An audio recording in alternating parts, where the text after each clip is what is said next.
The Notcast, life, love and misery and deep shit. Do you ever wonder, what the fuck am I doing here? Is this it? Maybe you've got the car, career, house, family and friends, everything that should make you happy, but still there's this tenacious sense of being trapped, stuck, lost, or just a bit bloody empty. Welcome to the Notcast podcast, where two therapist coaches, aka theracoaches, lay bare their psycho-spiritual journey of struggle, strife, and realization in their soul search for the keys to a happier, more fulfilling life. So, episode 30 of the Notcast. How do I get over my ex? 3 keys to let go and move on with your life. Woo! I don't know what that noise was about, but I just felt like it needed something. Trying a different array of woos, are we? So, how do I get over my ex? Fuck no. That's it. We don't know. We have no idea. Still trying to work it out. Oh, Lord. Yeah, this was quite a roller coaster reflection. Really? Yeah. Because historically, this is something I've really struggled to do. So it was quite a in-depth reflection, but it also seriously showed me how I was going to say how different I am, but how much I've changed. And it was an active process. I'm going to own it. And so I did that on purpose. Interesting. Okay. I suppose for me, yeah, I looked at a few things with this. I was looking at first I listed out all my exes. Oh, joy! Like that really looked like it was a really long list. But okay, fair enough. All of them. It reminds me of, I had a conversation with someone who was younger than me the other day, and I'd said to him, like, I'd had something like between 7 and 10 girlfriends or something, and he was like, wow. Go you! Yeah, and I was like, is that a good thing or a bad thing? I'm not sure, but anyway, moving swiftly on. In making the list, what I did is I put, I was looking at, well, did I leave? Did they leave? And I was trying to look at some of the differences, and it brought up some interesting stuff, because I suppose what I saw was, in my head at first, I was thinking it would be very different if it was I left versus they left. And actually it completely depended.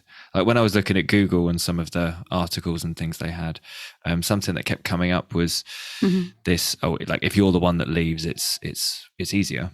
And I thought, that's not actually been my experience. Yeah. Not as a blanket, not as a blanket statement. I think, yeah, sometimes if, when I think about my experience of having made the decision to leave, yeah, maybe there is some, I don't know how to put it, but sense of being in control or being the one who is, leading in a way, but that doesn't mean it was always a happy or an easy decision. So I'm not sure I agree with that.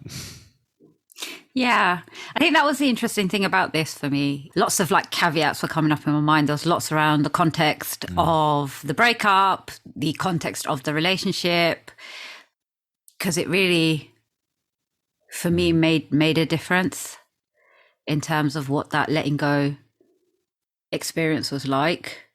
Yeah, it varied deeply across the board, because I've had very, very different relationships in very, very different contexts. So, yeah. Well, I don't want to say too much, because otherwise it's going to impact my points. So I'm not going to. Best not raise the head. Do you want to do some wordery? Yes, please. So the three main ones that I picked out from our title were get over, move on, and let go. So all of these were kind of phrases, as it were, rather than I didn't go into looking at the individual words, because they're prepositions and things like that, and I just started to hurt my head. Anyway, so get over. recover from an ailment or upsetting experience, which I thought was interesting, and overcome a difficulty. Yeah. So for me, that's about transcending experience. And from my previous study on metaphor stuff, it's like there's some sort of problem or challenge, and it involves some kind of skill or strength to resolve that or to move past it. And then there's move on. The first definition, leave. Yeah, makes sense. Okay. And then my favorite one, cause someone to leave, especially because they are causing an obstruction. Love that. I really love that. And presumably it's like from, like I thought like about police, as in like, come on, move on. Yeah. Security moving on. But I thought actually in terms of relationships and stuff, it's quite applicable from both positions, whether it's me or someone else. Like, am I the obstruction? Am you the obstruction? Yeah, absolutely. Absolutely. That gave me a giggle. Yeah. And then there were a couple of others, like start doing something new or making progress, which again makes sense because for me, it's all about movement from where I am to somewhere else. Yeah. And then the final one, the really obvious one, stop having romantic feelings for someone. And then the final one, let go. So allow someone or something to escape or go free. Relinquish one's grip on someone or something. Choose not to react to an action or remark. They're interesting. Yeah, I like those. Well, for me, all of those, what they point back to is we're the ones gripping. Yes. We're the ones doing the holding. Yes. We're the ones doing the not letting go of. Yeah, exactly. And I know in the past it's not always felt like that to me, especially when there's, I've had a lot of overthinking going on or ruminating or whatever you want to call it. It's felt like that's a process that's happening to me and I felt quite powerless in. But even, well, I suppose for me, I see more now, it's just how it seems that actually I am the one that on some level I'm doing that. I'm doing the holding. Yeah, that makes sense to me now. Like where I am now in the space I am now. But yeah, very much like you, I totally used to believe that this was a thing that was happening to me, that it had gripped me and it wasn't letting go of me. So how could I let go as such and move on? But I think like the biggest thing that came up for me was really seeing how much I've had to work on myself and my thought processes to get to where I am now. Just putting out there. Just because it's a complete shift in myself that has allowed me to. But I guess in the context of having a breakup last year, the whole experience was completely different. And that I put down to my whole thought process being completely different. Like I am a different person. So yeah, it kind of came back to me and how I viewed it. Yeah. Makes sense. And I think the same. I had a breakup around a couple of years ago, and that was very different for me for previous breakups because of how I'd grown and I guess the way I was seeing myself, life, relationships, everything. And something that was interesting in listing all my relationships and kind of analysing them over various axioms, might be the right word, was seeing just how difficult I found it to leave difficult relationships in the past. Yeah. And just seeing the learning and the change in me through that. Yeah. When I reflected on mine, that's what I saw as I went through the pattern. It was really how much I've changed through all of those things. And yeah, that was difficult whichever way it happened. Yeah. So is it time to dive into these points? Well, the keys. Before we do, I'd love to share a few gems that I found on Google. Fabulous. Let's do this. Well, the first thing to say is actually when I was looking at this stuff on Google, I think I just typed in like, how do I get over my ex? And actually a lot of the articles that came up, a lot of the stuff they were sharing, I was like, well, actually, a lot of that aligns with my experience, and some of it I might be like, oh, I might not frame it that way or entirely agree, but a lot of kind of the gist of it, the body of it, if you like, I was like, yeah, I kind of agree with that. And sometimes it's not like that. Sometimes when I read these things, I'm like, this is all bollocks and I don't agree. Yeah. But there are a few gems, or a few things that I wanted to bring up anyway. One was cut off all communications. And now I agree with this to a point in some contexts, but the whole way it was framing it was coming at the point, you can't be friends.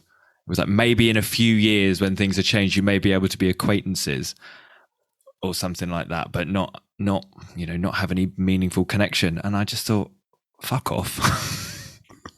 What are you talking about? Because that's absolutely not been my experience. Like, some of my exes are really close friends of mine, and we've been like that for a number of years, and we've both had partners at the same time or not, and we've, a couple of my friends, like, I still talk to them and their partners, and so it's just that in itself. I was like, what? Like, who wrote this? I don't agree. Yeah, no, I hear that. But I guess that's the thing, right? When things are written as a generalized thing, but it really depends on every individual person, and hence not holding on too tightly to everything that we read on Google. Well, yeah, and it just, I mean, when I read that, what it made me think, well, that's going to reflect that person's experience. And yeah, the way it's written is a generalization, but then I guess, the same goes for us, right? We're talking from our experience. I know we might phrase these points as they're kind of, what's the word I'm looking for? As a generalized statement, as ultimate truth, but actually I'd like to think we do a job of talking that like they're coming from our personal experience rather than it being an absolute. Yeah. So that was the first one. The second one was distract yourself. I saw that one. I was just like, okay. And I fucking hate that one. Like, I hate that one too. It's like, you're anxious, distract yourself. Yeah, just pretend. I always just think ostrich. Yeah.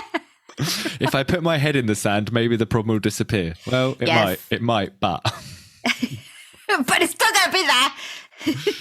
Yeah, and I guess like for me, where that can come from is like, if you put your attention on something else, then that can help. But I suppose to distract yourself, I don't know, there's something about the intention. It feels very much like a reactive rather than an intentional action. And I think that's my issue with that kind of point. Another one that came up, get on Tinder. No fucking way. Yeah. Are you kidding? No, it's like, which, like, to be fair, a couple of things come to mind. One is that an ex of mine years ago, I think when I just got with her, she said to me, the best way to get over someone is to get under somebody else. I've actually said that to somebody before. Oh, dear. I don't believe that though. Well, you say that. Oh, dear me. I don't know. Like, to be honest, I think that can work. Like, I've experienced it work. I've seen it work for other people. I think the danger with that is that you take what you're feeling now and what's going on for you now into that relationship. So it's I think it can be a thing, but it sometimes, I think, could be a bit of a quick fix rather than a long term. Yeah. And to be fair, I went through. There's always been a period where I've been through a breakup where I've been like, am I ready now to start thinking about seeing other people? And I definitely had it. Even after my last relationship, there was a point where I was like, oh, I think maybe I'll go on the dating sites. And then there was all this fear and anxiety and guilt stuff that comes up. And I think I was only on it for a few weeks in the end, and didn't actually meet anyone or talk to anybody. But it was more of a symbolic thing for me to be like, okay, I'm taking this step, even if I then decided, what, this is not for me. Delete. Yeah, no, I did the same thing. It's like, yes, let's get all of these dating sites and see what happens. Open up the possibility. No, let's shut this shit down. Like, no, I don't want this. Yeah. But with that, I think, again, there's a difference between, I'm doing this because I feel lonely and I need to get away from these bad feelings and put my attention into something else, versus oh, actually, I'm now making a conscious decision to kind of get back out there, to kind of to ready myself for another relationship. I think there can be a difference. I don't know whether I was ready for a relationship when I first decided to load up Tinder. No, but I think I needed that stage and to go through that to make that decision and go, yeah, no, not for me. Yeah. I just wanted to see, like, it was an experiment. You were just being nosy, weren't you? Who's on here? Well, no, it was an experiment to see, my readiness, right? And I guess that's the thing. It is like, even with all of our points, it is a case of like experiment with the different things and see what works with you and what doesn't. For me, I guess the whole arena is just the wrong arena. So I found out very quickly. It's like, no, Amy. This is not how you want to do this. Yeah. It's interesting you say that, though. I did actually meet one of my exes on a dating site, although she always said if anybody asked, she'd say we met in a pub. And I've got a friend of mine who lives overseas, and she met her. It was one of those kind of fairy tale things where she'd loaded up, I think it was Tinder actually, and she'd only been on it like a day, and this guy had only been on it, he'd like downloaded it 3 days later, and they met each other, and they've been together like a year now. Yeah, no, I mean, I know that it can happen, but I guess it's what's right for every individual. Yeah, absolutely. So, should we move on to our actual points? Yes, let's move on to the actual points. Let's do this. You or me? I'm going to go. Okay. What's your first point? My first point is, what does letting go actually mean to you? Ooh, what does letting go mean to you? Tell me more. Yeah, because what would letting go look and feel like to you? Like I think it's such a big thing to go, what is letting go? I want to get over my ex. I want to let go.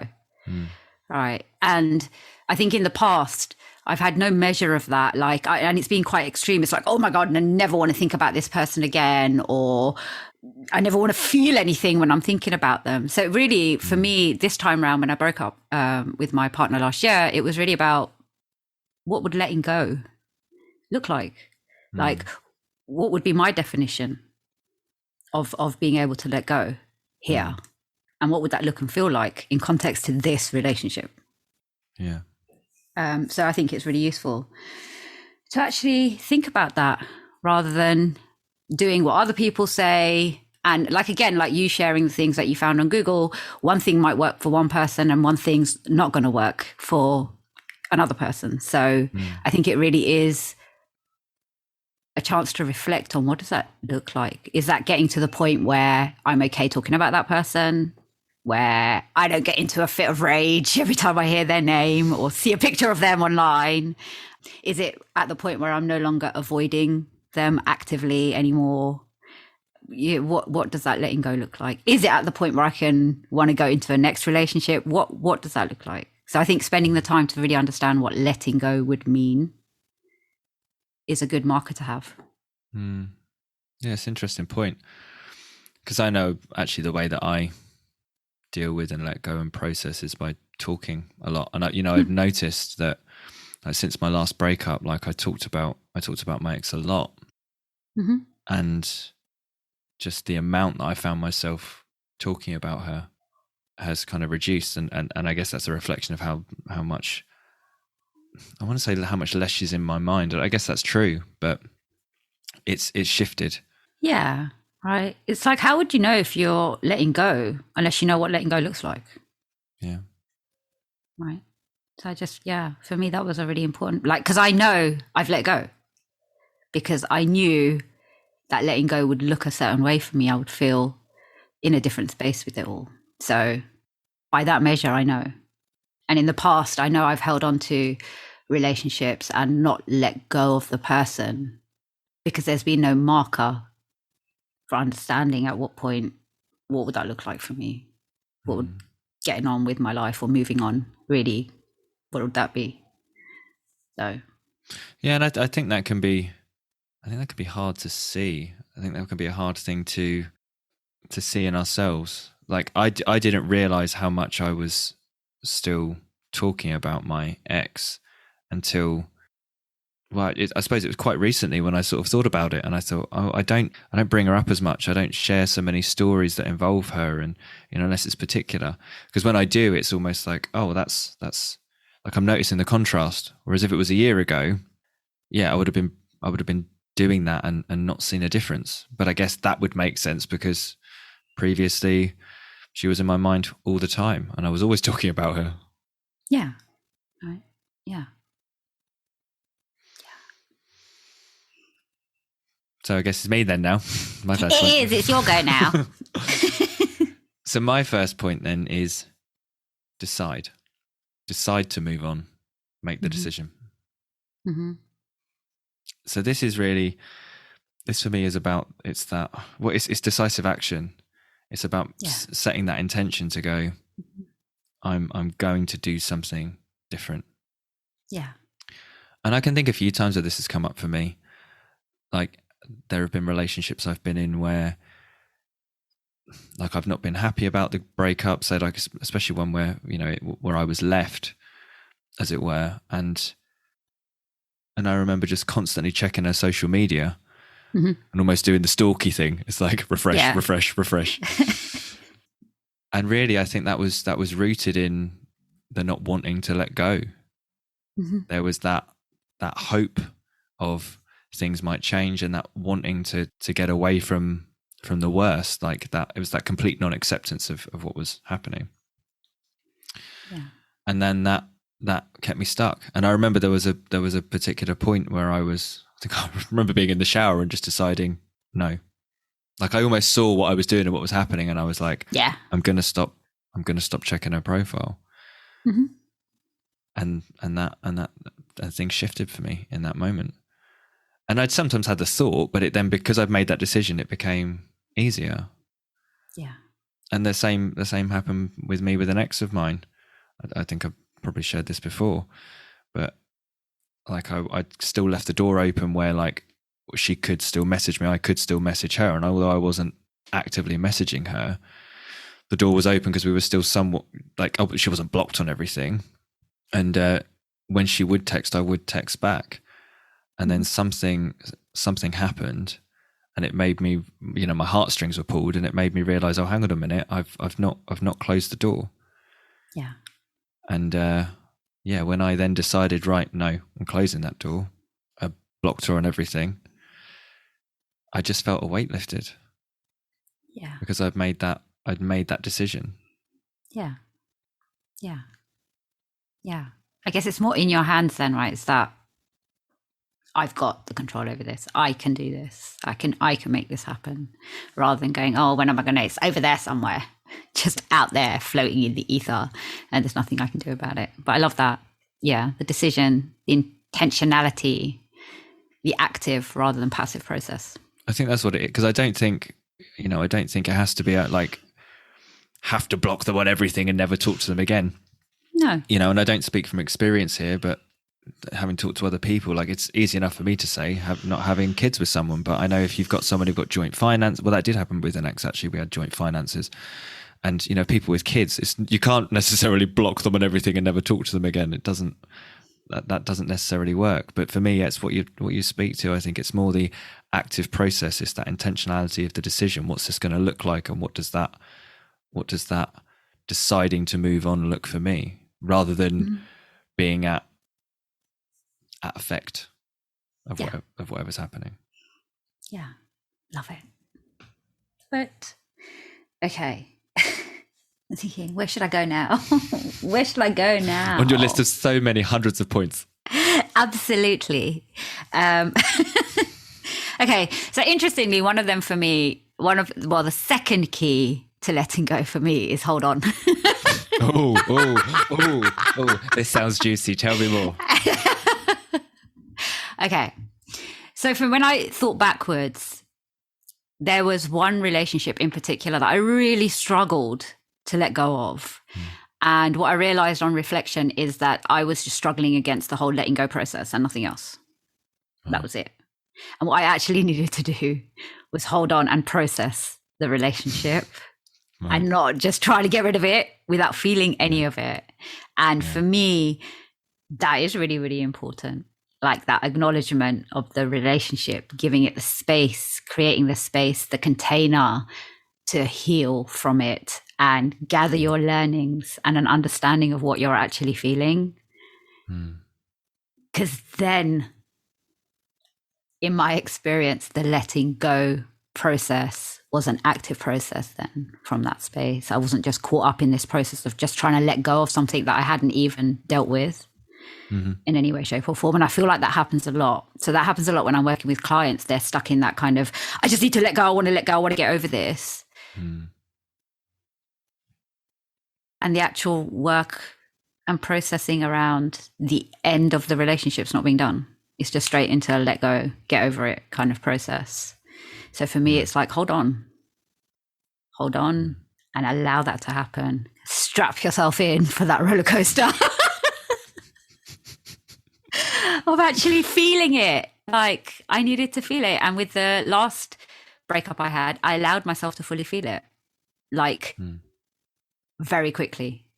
And that really helped the process to kind of shift a lot quicker than I've ever seen it shift, because it was active, because it was intentional, because I chose to do that. And I chose to be with the ending of the relationship rather than to be in the space of, I need to get over this and I need to let go. It was more about, I need to honor myself and my process and the relationship before I can do that. Yeah. It does kind of lead to one of my points, which is forgive. And that's forgive them and forgive you. Yeah.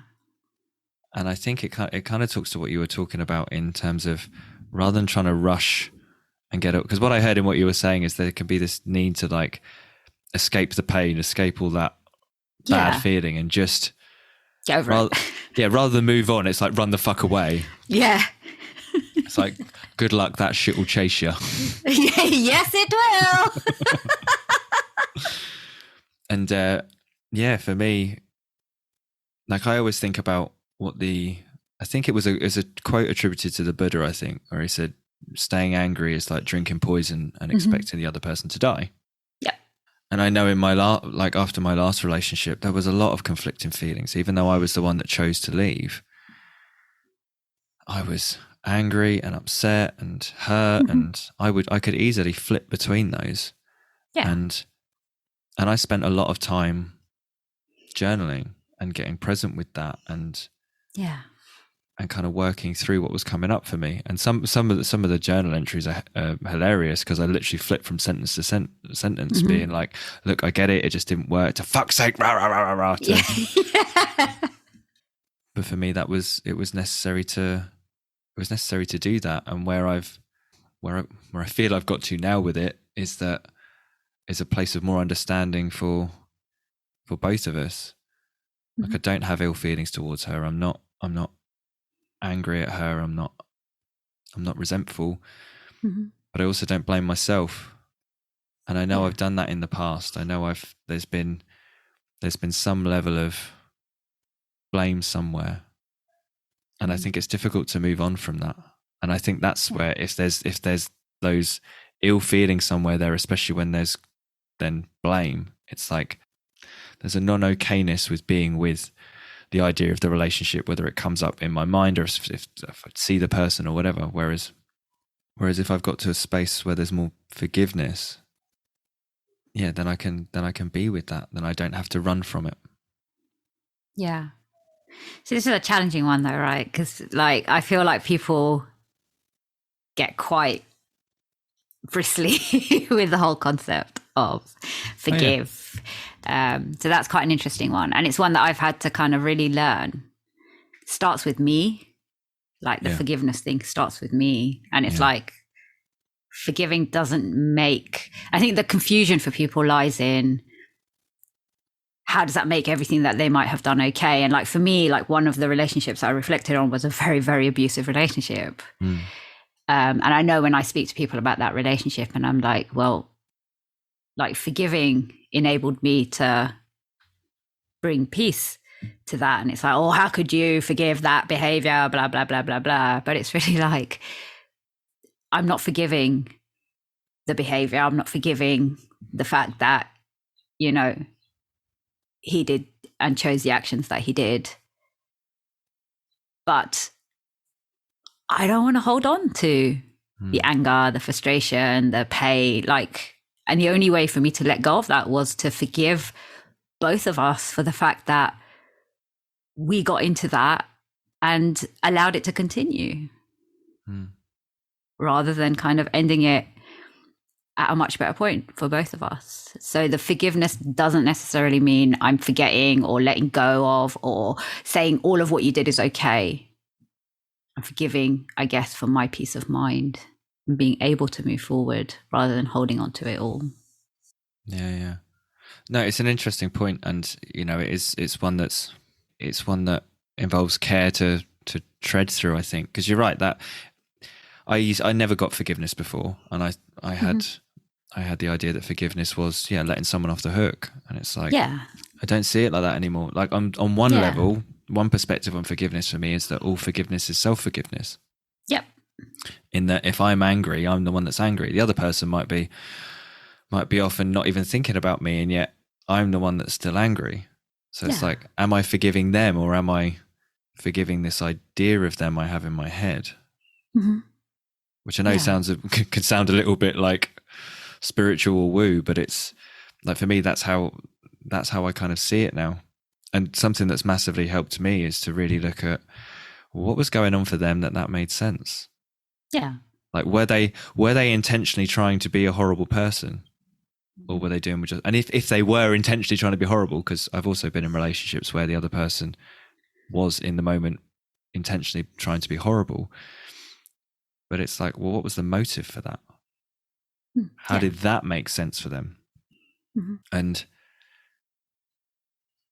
the more I look for that and look to understand, the harder it is to hold on to that anger and that opposition or whatever's going on for me. Yeah.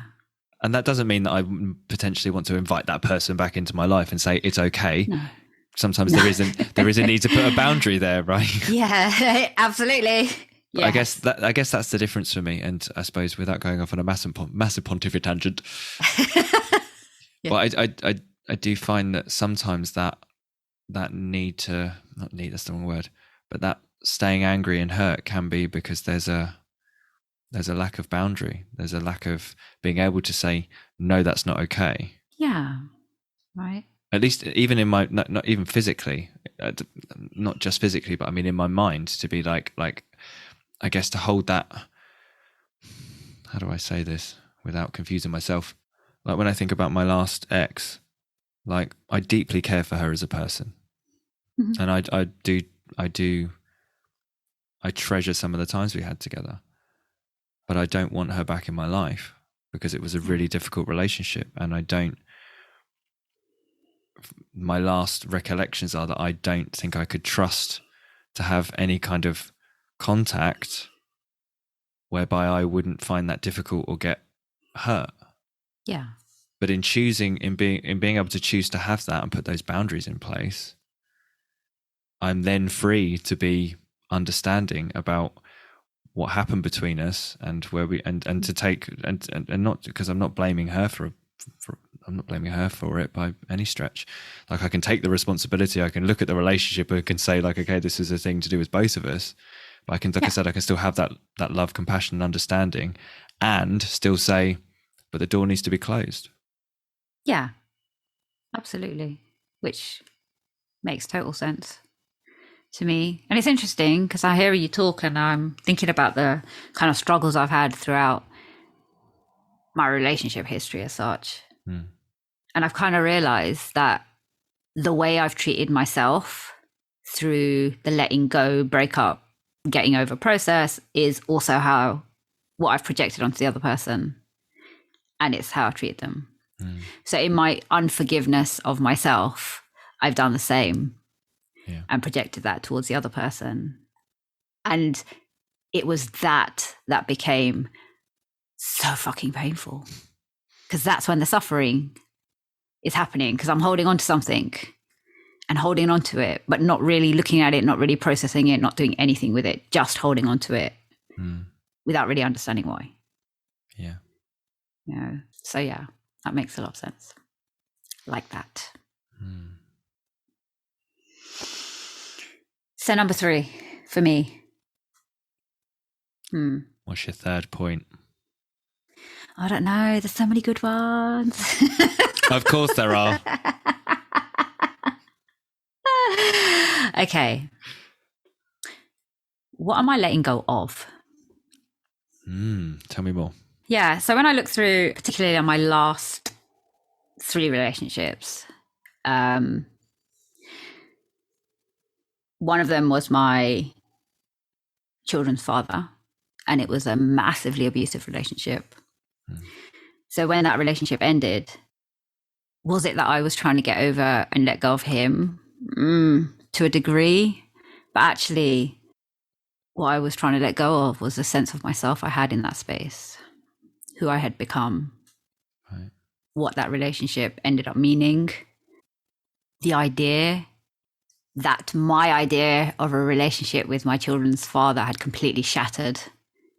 There were so many different things that I needed to let go of, that actually him and his beingness was like not even part of that equation. I really had to understand, because there was a lot of pain. There was so much caught up, the idea of this is what I deserved and who I had become in the process of that relationship and the ending of that relationship. So there was a lot of grief, and actually it was the grief and the abused person that I had become, that was what I needed to let go of. Yeah. And the relationship after that, when it finished, I struggled so much to let go. And what I realized was actually that was the one that brought up a lot of unprocessed emotion around rejection from my past and other relationships, big relationships in my life, like my dad. So actually that gave me the opportunity to work with that and heal that. And actually in my last relationship, it was a very different process, because I knew it wasn't right. I knew I was already in the space and had been in the space where I wanted to let go of it myself. So it was a whole different process of letting go. So it was really useful for me to be able to see that these are the things that I need to get over and let go of. And it wasn't necessarily the person, but parts of me that I no longer was, parts of me that I didn't want to be anymore, and a whole, I think particularly with the last one, it was a letting go of that way of being in a relationship, because I know that I will never be like that again. And actually it was a very joyous thing when I got to that space. It was like, oh my God, this is it. It's finished. Like, I will never be in relationships like this ever again. Yeah. So it was a whole different letting go. Yeah. It makes sense to me. And I guess I see relationships more now as, it sounds very clinical, and I don't see it just like this, but they're learning processes, if you like, about ourselves. Like, you get into a relationship and it brings out your buttons. Yeah, absolutely. And I feel like that's what a relationship should do. I think a really, really good relationship is one that is a mirror to the bits of you that still need healing in a very gentle, loving way. I feel like that's what a good relationship does. Yeah, and I guess I don't know whether it's exactly as binary as this, but in a good relationship, those things come up and you work through them together. And in a not so good relationship, they get brought up. You don't necessarily work through them together, but then you're still left. You can still see those buttons, and then you've got visibility on them, and then you work on them, or you don't. And I know I've taken certain buttons through to like subsequent relationships and not worked on them so much, whereas I've had some that have shown up and then I have worked on them. And so I guess back to your point about like letting go of you or the things about you rather than just a relationship. I definitely found that in my last relationship there were things being brought up within me that I felt I was working on and trying to change during the relationship. But even after the breakup, there was this period of seeing things within me that still needed healing. Well, and one of the big things for me was realizing how difficult I'd found it to leave relationships in the past that were difficult. So the very act of leaving was a letting go of that part of me. But then there was the question, well, what now and who am I now? Yeah. Right. Which I guess you could say is a simultaneous creation of something new, but then a letting go of who I'd been in the past. I know I've shared before, one of the first conscious decisions I made was I'm not going to start texting someone else. I'm not going to go and, I know I said I, went a bit on Tinder, but like we're talking months after, because I knew I was like, nope, I need to take some time to not do what I would have done in the past, to do something different. Yeah. Yeah. And I feel like that's a beautiful thing when you can do that for yourself, because it's you doing that for yourself, giving yourself a different opportunity to see yourself in a different light, in a different space, and the growth. I don't know what to pick for my next point, because I had 3, but I've got some backup points. Have you and your backup points? Yeah, but I probably only got about 4 backup points rather than 27. Right. Okay. Yeah. Webs. Well, I could have one that leads on from. So one, right? One got to sneak 2 in. The one that I was, the one that follows on from yours is allow yourself to grieve and give it time. Yeah. And that's, I guess for me, what I realized is that, like in the past, the loss was something I was so terrified of, and I thought that's where I would look to jump into something else, or somehow, avoid that grieving process. Yeah. And something I did more consciously after my last breakup was spend some time with me as a result, to to allow myself to feel the sadness and to process, to do all that forgiveness work that we talked about. And it was I know they often say that grief has its own time scale and is different for different people. Like it definitely wasn't a linear thing for me. Some weeks I was like, yeah, I'm great. Yeah. Some days I thought I was great. And sometimes it was like, I would say goodbye to a client, I'd feel the sadness come up, and it'd be like, right, put some sad songs on, have a cry in the kitchen over my lunch break. Yeah. It's a moment to moment experience. Exactly. But like as painful and as horrible as that was, that sounds dramatic, as difficult as it actually wasn't as difficult as those kind of experiences have been in the past. And I think that's because I allowed it. Yeah. It's because I accepted it as a process, and for my body and mind to do its thing, and to not get so, I suppose a way of thinking about it for me is that this felt like a process happening to me that I was capable of dealing with and moving through this time, whereas before it felt like something that was happening to me that was overwhelming and was somehow going to consume me. And I think what came with it was helplessness and depression and all that stuff, and I didn't have that with my last breakup. Yeah. Love it. I get that. And yeah, that was I think that's what I know in my experience, that's what shifted my experience of the breakup, is allowing the process to happen and not holding on for dear life and resisting it, and therefore causing a lot of suffering that I didn't need to go through.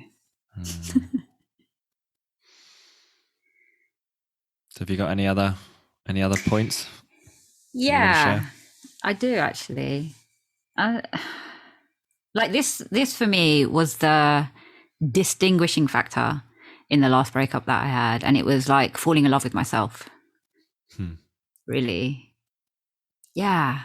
I feel like that's a really important thing. Like that was my container to allow what you just spoke to, the process, the grief, the not being hard on myself, not constantly beating myself up to go, let go, get over it, but really allowing myself to honor and witness all of what I had to go through, the whole journey. It was so transformative, but holding myself in that space of love meant that I wasn't rejecting myself. I wasn't throwing my history at it. I wasn't making it about my story, or what does all of this say about me as a human being. I was able to create a container that was safe for me to be vulnerable and to process all of it. And I enjoyed the process in that way because I really got to know me, and I felt like I took the time to build that relationship with myself, that actually they were the bits that were lacking. Yeah. So it felt like a very profound and deep process because I knew it was moving me into a completely different space. So yeah, I love that. And well, one of my backup points was put attention back on you. And I think it talks to exactly what you were talking about. It's the question, like, what do I need? yeah, And it's all that self-care, self-compassion, self-love stuff for me. And like, it's something that in the past I had no idea about. I just didn't. yeah, yeah. So it just didn't factor in. Whereas I was a lot more aware of that being a thing, looking after myself when I went through my last breakup. And so,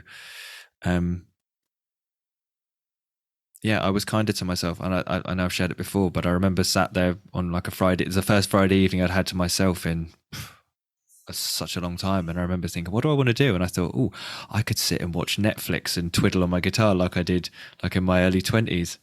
It's like, and it felt a bit indulgent, but it was exactly what I needed. And it was that process like you talked about of kind of getting to know me again. And, you know, I know I talked about it before. I think when we break up with people or there's any kind of loss of a significant relationship, I think it can be some form of identity change. And that's actually what I had to do. I had to learn, like, who am I now that I'm not in this relationship? Who is single me? Yeah. And how does that person function in the world? What do they do on a Friday night, on a Saturday morning? Yeah. Like, yeah, all that stuff. absolutely. I couldn't agree more. Having been in a relationship for 14 years, I cannot agree more that, that period of time. Actually, for me, it was like real freedom. It was like, oh my God, I get to design my life as I want it to be now. And I get to have the people in it that I really want in it. So it was a beautiful process of being able to create with possibility what I wanted it to look like. And yes, it was scary too. It wasn't frightening, but it was so full of possibility when I approached it with love. I love that. I've got one final point I want to share. Go for it. Watch out for the rose-tinted glasses. Oh my God.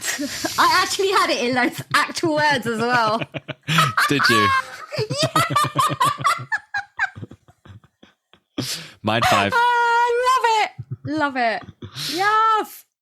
Well, I share this because this is something that's caught me out a number of times. And I remember reading, like, it's a natural thing that can happen. Like, your mind starts bringing back all the positive stuff because it wants that reconnection.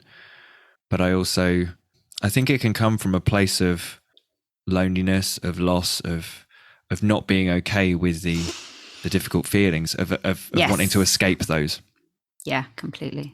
And the danger is that we believe, we believe the fairy tale. And I know I've definitely had relationships in the past where we've broken up and then it's got messy because of that kind of thing, because there's been this conflict. Yeah. And it's not been clear cut for that reason, because it's been holding on to this idea of something and then going back into it and being like, oh, hang on a minute, no, that's not. Yeah. Yeah, that's not the reality. Oh, hang on a minute. Yeah, we split up because, right, okay. Yeah. Yeah, it makes sense now. I can see it. Yeah. Absolutely. And I totally agree with that one, considering I actually had it down as take off the rose-tinted glasses. Because it's not helpful, man. I've been in that space. And boy, it goes so wrong. Well, it went so wrong. It was just like, no, this doesn't make sense. Well, and I think it's like, I know we say it like, go take them off, but I think it can be difficult to see that it's happening and to know what to do about it. I think, for me, it was things like the journaling and the getting present with it and the reflection and the self-care. I guess, that intentional turn towards that intentional action for creating something new. I think is what made the difference, because before, like I said, it was just, how do I stop feeling bad? Yeah, absolutely. And the obvious answer is try and get them back and think about how great it'll be. Yeah, right. How different it's magically going to become. And how we can fix everything. It'll be amazing. Yes, it'll be fine. You'll be fine. Yeah. Yeah. Well, that completely resonates with me. And for me in this last relationship, it was about examining the facts. When I fell into that, it was like, no, we were not suited. This was not meant to be. So yeah, that helps to look at the facts sometimes and the proof. Well, yeah, and for me, I would also just sort of staying uncertain about what my mind is bringing up. In any case, questioning it. Mm-hmm. Yeah, absolutely. Is that true? Well, let's sit for a bit and let's see if I still feel the same in, well, say tomorrow in 5 minutes. Yeah. Even in 2. Love it. So, closing thoughts on how to get over your ex and move on. Okay, so what came up for me was let go of the need for letting go. And for it to look a certain way and refocus on yourself. Shift the focus from them to you and create a container of love for yourself and a safe space where you can heal and reconnect with yourself, a space to build a relationship with yourself that you deserve. With love and compassion, allow yourself to face what has happened, accept the unchangeable, and learn your lessons so you can create a new path for yourself. Lovely. Thank you. You're more than welcome.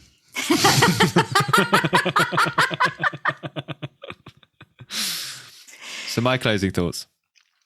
Set the intention. Decide to move on. Be the active agent of change. Put the attention back on you and who you're free to become now. Beautiful. Thanks. It's okay. 30 episodes now. 30! Yes! Done and dusted. Whoop!